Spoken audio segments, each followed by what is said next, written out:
பிரதிவச்சனாத்து பிரஷ்னார்த்தகான்னு சம்ஸ்கிருதத்தில் சொல்லுவார்கள். பிரதிவச்சனம் பதில். எந்த பதில் வருகிறதோ அது கொண்டு கேள்வியை நாம் அனுமானம் பண்ணி தெரிந்து கொள்ளுகிறோம்.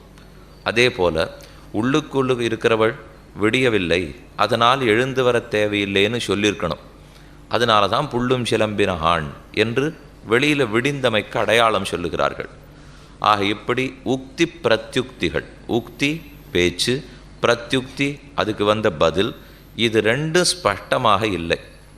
அவ கேட்ட கேள்வி அஸ்பஷ்டமாகவும் இவர்கள் சொன்ன பதில் மட்டும்தான் ஸ்பஷ்டமாகவும் தெரிகிறாப்பில் இருக்குது. இது 6ஆம் பாட்டிலேருந்து 14வது பாடல் வரை.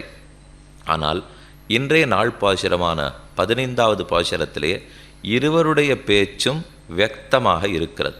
ஸ்பஷ்டமாகவே உள்ளே இருக்கிறவ பேச்சும் இருக்குது, ஸ்பஷ்டமாகவே வெளியில் இருக்கிறவருடைய பேச்சும் இருக்கிறது. பாகவத திருப்பள்ளி எழுச்சி பிரகரணத்திலே கடைசி பாடல், திருப்பாவையில் நடுவான பாடல், பாகவத பிரபாவத்தை உரைக்கும் பாடல். திருப்பாவையாகிறது இப்பாட்டுன்னு பெரியவாச்சான் பிள்ளையாலே கொண்டாடப்பட்ட பாசுரம்.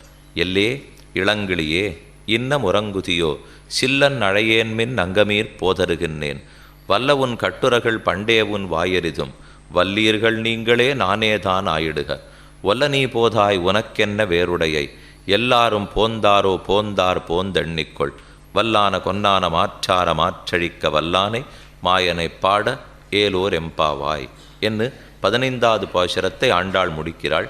இதில் உள்ளிருக்கிறவ பேச்சும் பார்க்கலாம், வெளியில் இருக்கிறவாருடைய பேச்சும் பார்த்துக்கலாம்.